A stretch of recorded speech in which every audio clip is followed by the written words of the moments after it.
Welcome to This Week in East Brunswick. This week, food, friends, and fun were the focus of the annual Italian night at the high school, where students from Italy met students from East Brunswick. The Daisy Fair is coming up at the end of the month. Fair coordinator Ron Wisniewski gives the details. And turn-of-the-century decorative arts are on display at the Zimmerli Museum in New Brunswick. All of this and much more is coming up, including information about township recreation programs, a review of Monday night's town council meeting, and part 3 of a series on pet loss on your pet doctor. Stay tuned.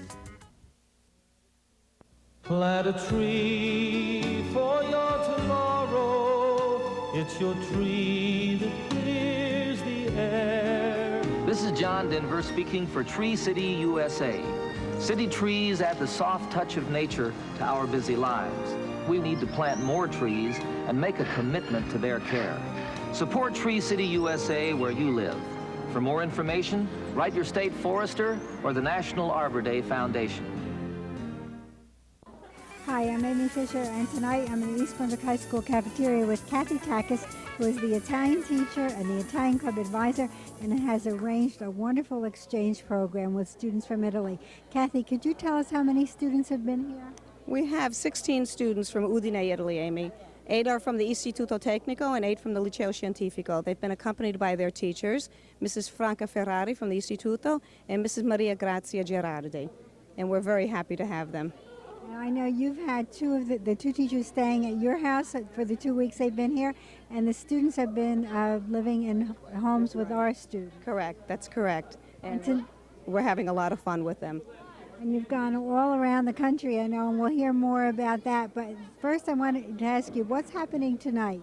Well, this evening we're having our annual Italian festival, but this is a very special evening because this is our farewell party for our friends. They'll be leaving on Saturday on a KLM flight, and they're very sad to be leaving. The students have bonded. They're very happy to know one another, and there have been many tears so far. I know you arranged all this because now I'm going to say this because I know you don't like to call attention to yourself, but you were a Fulbright Scholar in 1968, and you were in Udine, and that's how you got to know these schools, and you went to Udine to make the arrangements for this trip. That's correct. I went in November, and I made all the arrangements, and the students over there were very enthusiastic, and my students said, "Go for it, Mrs. Takis, we want to meet the Italian students." Well, you've done a wonderful job, and we thank you very much, and now we'll talk to some of the students. Now here we are with two students. First, a student from East Brunswick High School, and could you tell us your name? Deborah Di Nicolo. And now we have a visitor from Italy, and would you tell us your name? Guido Ferruglio. Okay, Guido, tell us some of the things that you've done since you've been here. Well, we had a really great time. We went to New York to see the Pier 17 and other places, Rockefeller Center. We went to Washington, D.C., and I really enjoyed that time. We also went to Point Pleasant, to the beach, and so I can see the Atlantic Ocean. That's wonderful. Did you ever expect that you would be coming to a high school in America? No, not at all. It's like a dream for me. And after these 15 days, I can say that here is really a lovely place. What is one thing that you like the best? What do you like the best? Oh, I love this country, and I like the American way of life, and the people are nice with me. It's all beautiful. That's wonderful. Now, Deborah, you've had two visitors in your home for 2 weeks. What have you learned from them about Italy? The same as he said, that Italy is a great place, and it's a very great place, and the culture is different from ours, and yet it's so similar, in the styles and even music. We have found out like our ways of life are very similar, even though our teachers say we're so different. We're really not.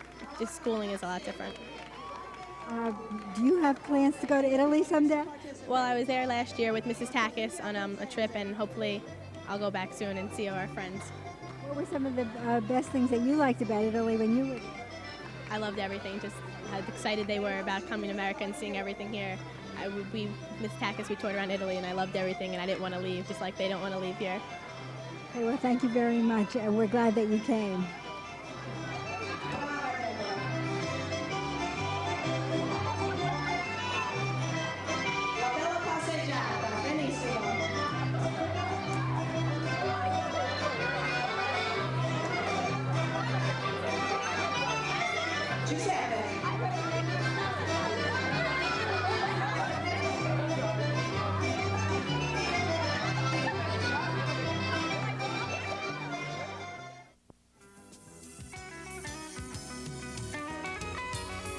Hi everyone, I'm Karen Burke, Manager of Recreation for East Brunswick Township, and along with me today is Jay Grev, our Supervisor, and she's here to tell you about some very special events for youth that are upcoming next week. Jay?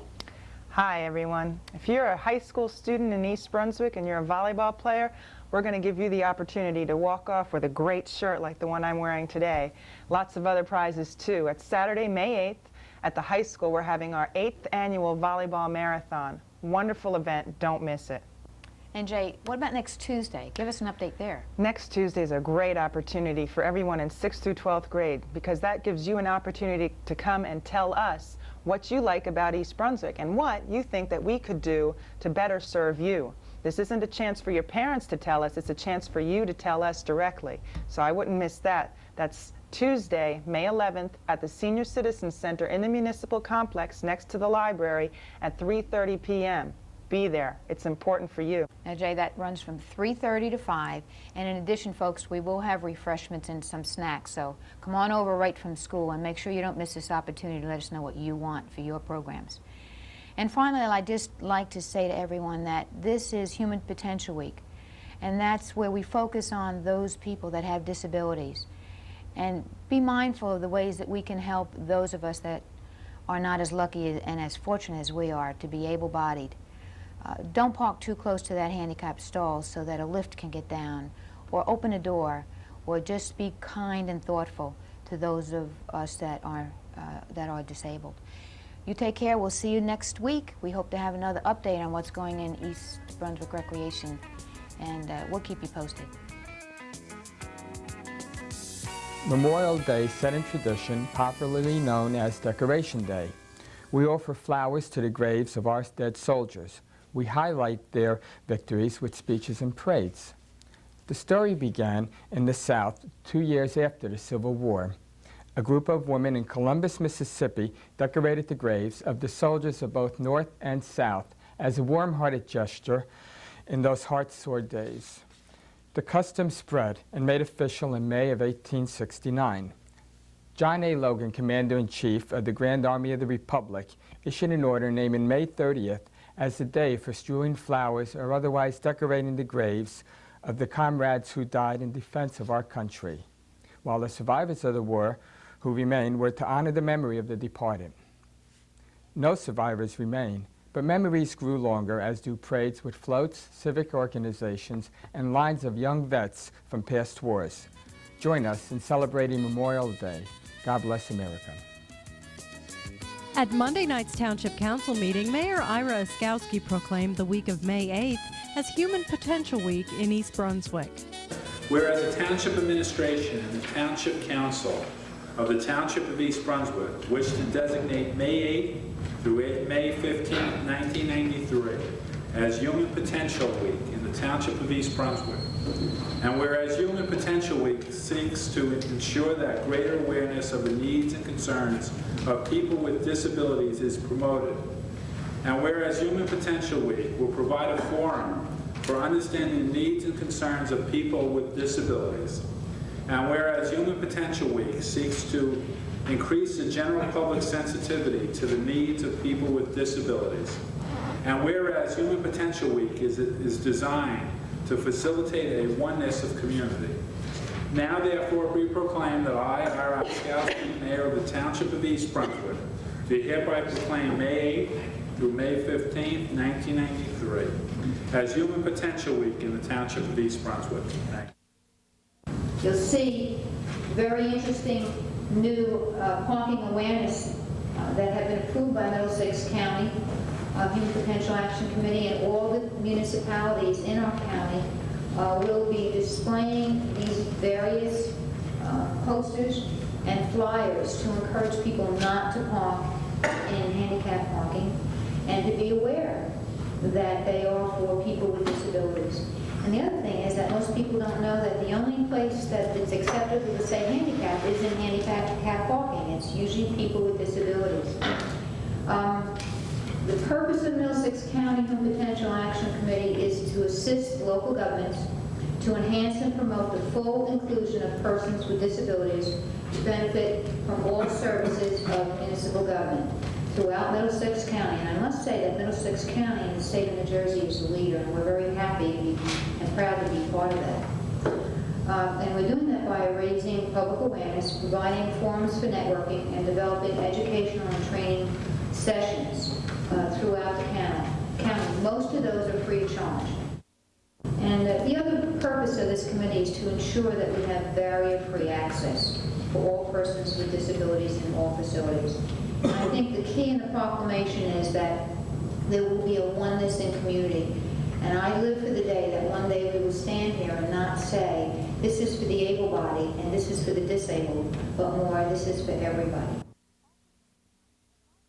Also Monday night, Advisory Health Council Representative Stanley Wilski made a presentation to the council about smoke-free in '93. And during that meeting, somebody came up with the idea of secondary smoke being a problem, that people would sit in a restaurant and even though somebody was smoking in a smoke-free area, in a smoker area, the smoke would drift over. And secondary smoke, as we found out, has the potential to be dangerous. So we started a subcommittee of our group, and we investigated, we talked to people from the Heart Association, from GAS, from Middlesex County. We had a brainstorming meeting of trying to see how we could convince people to go smoke-free in restaurants, and then we found out that there was a bill pending in the Assembly that would do it. So we really didn't have to do much more brainstorming, and we're hoping that the bill will pass. And we're asking you to join us. You have a resolution. We're asking you to join us in advocating that bill. Director of Recreation, Parks, and Community Service, Judith Lebline, presented information about this year's Memorial Day celebration. Watch Channel 8 over the next few weeks for all the details on all of the Memorial Day events. Township Finance Director L. Mason Neely explains an amendment to the 1993 municipal budget. The County of Middlesex notified us that there was $578 available for the Senior Citizen Program for the Safe Housing Program. That's when Cynthia will select various senior citizens who qualify income-wise, and they'll have new locks and window locks put on their house, paid for by the county. The $575 can't be spent unless it's put in the budget. And so what we've requested here is, first of all, that you insert the revenue, which is a special item of revenue resolution. And then once you insert the revenue, you have to amend the budget. And if you amend the budget, now none of those require advertising because $578 really is incidental. It doesn't change the total budget. The state has approved our budget, and then the third action would be to approve the budget. It's all put to bed, and it's completed for the year. The 1993 municipal budget is slated for final approval at the May 10th Council Action Meeting.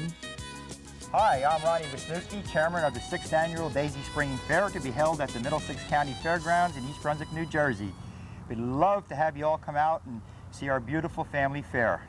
Hi, my name's Nikki Rick. I'm also a chairperson for the Daisy Fair, and we'd love to have you come out and see the fireworks on Monday night. Fireworks, the best. The biggest finale that East Brunswick is going to see is this year. Last year the weather was a little against us, but this year we're going for a double finale. Arts and crafts, circus is back with the fair for the whole week. We got a car show. We have Billy Clyde the pig for the first time making an appearance for the handicapped children. On Thursday at the fair, the hot air balloons, weather permitting, are back. Nikki, help me, more. Oh, well, there's plenty more, Ron. About the mayor. It's the mayor. Well, if everybody wants to come out and dunk the mayor, we have the dunking booth back again this year, and Friday night our mayor will be there waiting for people to dunk him. So come on out. The postmaster will be back. The post office employees. We have the Spotswood First Aid Squad coming. We have plenty of events planned for the Daisy Fair. I want to encourage you people out there in our town and surrounding towns to, it's still not too late to get the last minute 50% off amusement rides at the Recreation Department at the Township Rec Office through Karen Burke and her committee. 50% off, it's a real great savings. Nikki, more. Oh boy, more, there's lots more. Ron knows most of the things that are happening. Spaghetti wrestling, oatmeal wrestling, the high school's involved, the special police are involved, the PBA's involved, the fire company's involved, the whole town's involved with the Daisy Fair. It's just a wonderful event, and I hope it's going to be the same weather we have here today as we're shooting, and it'll be a perfect fair. Again, the fair runs Monday, Memorial Day, May 31st through Sunday, June the 6th. The hours are Monday through Friday from 5 to 11 p.m. and on Saturday and Sunday from 12 noon to 11 p.m. with a grand finale of 50-50 that's going to be, you'd want to walk home with the money. So come on out to the Daisy Fair. Welcome to the Zimmerli Art Museum. I'm Laura Fatal, the Curator of Education here at the Zimmerli Art Museum at Rutgers, the State University of New Jersey. We're at George and Hamilton Streets, and we're open every day to the public except Mondays, 10 to 4:30, and Sundays and Saturdays and Sundays from 12 to 5. And we hope you can make it your business to visit us and see these two wonderful exhibitions we have on during the spring up until June 27th. The exhibition of object glass is from the collection of Sigmund Friedman. It is called Opulence in the Age of Industry, and it discusses the balancing act craftsmen had to excel in between working with handcrafted objects and making objects with machinery and through the progress of the Industrial Revolution. And you'll see works by Emile Gallé and you'll see works by Louis Comfort Tiffany throughout the exhibition. Beautiful objects that you also will have seen if you have visited homes of the Vanderbilts or the Whitneys, who had collected pieces by Tiffany in particular. The works of art also have a feeling of Art Nouveau in them. So those of you who are interested in Art Nouveau as a period of art and a style of art will be able to see these budding and flowing objects where the stems of the vases work with the buds of the glass that make these beautiful compositions. You will also see early works by Emile Gallé that works with a cameo cutting into glass, an acid etching into the glass that will let you see cameos that originated during the Roman period and then were out of fashion for almost 1,000 years, rejuvenated in the Renaissance, and then worked again in the 19th century. And you'll see Emile Gallé, who then influenced generations of object glass makers in making object glass using the cameo technique and then the effect of cameo glass.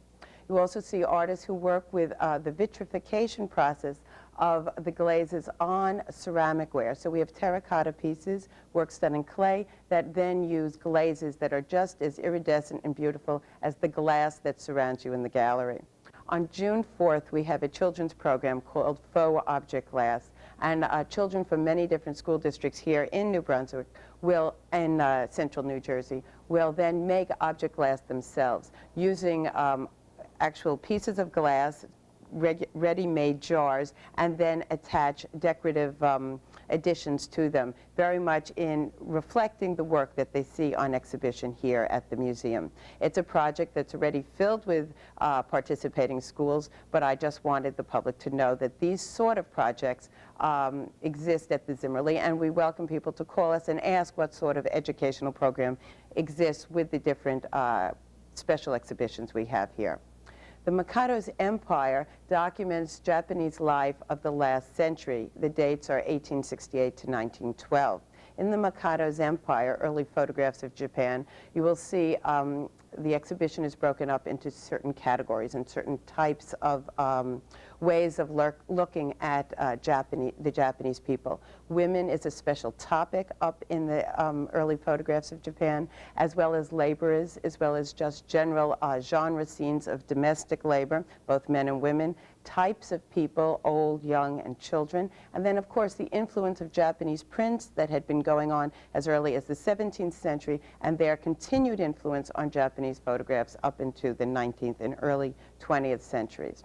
These photographs are hand-painted, so though they are over, in general, 100 years old, they are with color, and that is because artists then, after the photograph was taken, sat and colored them with paints on top of the photograph themselves, giving them a very luxurious and animated quality. We hope again, of course, you will visit us and see some of these wonderful exhibitions and have lunch at our cafe and perhaps even visit our museum store. The museum is opened Tuesday through Friday, 10 to 4:30. We're open on the weekends from 12 to 5. And we're always free and open to the public. We're on the campus, the College Avenue campus of Rutgers, the State University. We're 1.5 blocks from the train station in New Brunswick.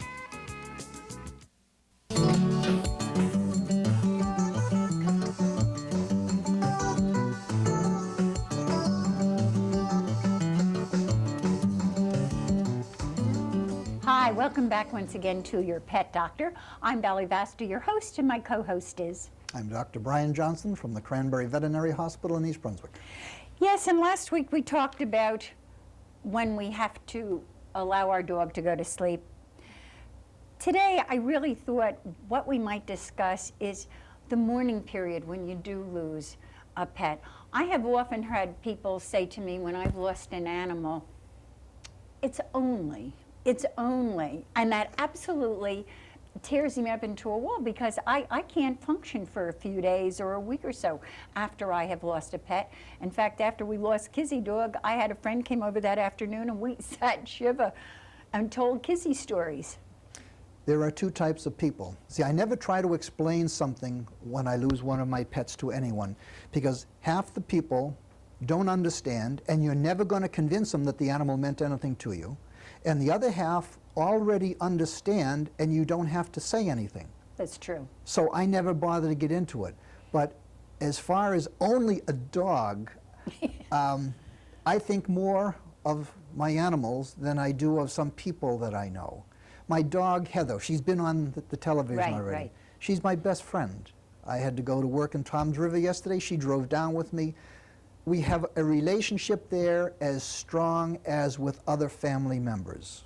Now, you can argue whether this is good, bad, or indifferent, but the fact is it exists. Well, I'm with you, of course, as and you well know. When you have something that's this strong, of course it's proper to mourn. But remember, the animal will never be gone as long as it's in your mind. Well, that's true. And I think people are very hesitant to say anything such as, I've lost my animal, be it a dog, a cat, a bunny, whatever they may have that they cherish. Talk to the people who understand. And you're never going to convince the other person anyway. But when you get a dog or a cat, there's something that you really have to remember. They do have a lifespan. When you get a dog or a cat or a bird, they're yours to borrow. Yes. And not to keep. The day comes, you have to give them back. I know. When you do, you don't dwell on the day that you've lost them. You dwell on the years and years of pleasure that you got from them that you could never get from anything else. And you have to keep that in mind. Well, I'm going to keep that in mind, and as I definitely can't top that, and if you keep up, I'll sit here and bawl like a baby. So we'll see you all next week when we discuss when it's time to get another pet. Take care. And have a good day. This week, all of the kindergarten classes in the township's public schools visited the library. The children were treated to a brief story program, this one led by Youth Services librarian Kristen Lott. And before long, he was walking along pretty slowly now, he came to a little cat. And the little cat said, you can help us out now. Oh man, why are you so fat? And the old man said, I ate 100 biscuits, and I drank a barrel of milk, and I ate a little boy, and a little girl, and a cow, and a horse, and a chicken, and I think that's it, and a cat, and I'm going to eat you too. And he did. What do we have next? A sheep. Children who didn't already have them were issued library cards. And all the kids were given an opportunity to select several books from the collection.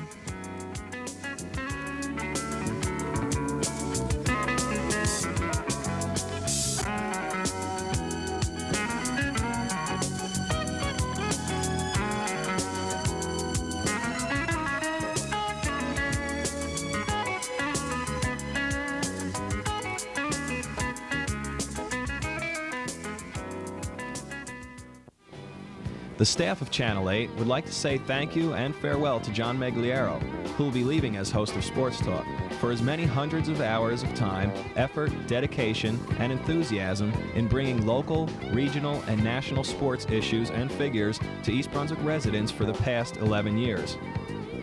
Through over 100 studio programs, Sports Talk has featured high school coaches, professional athletes, and sports figures from auto racing, motorcycle racing, parachutists, marathon runners, high school and college athletic directors, university athlete recruiters, sports therapists, and sports psychologists.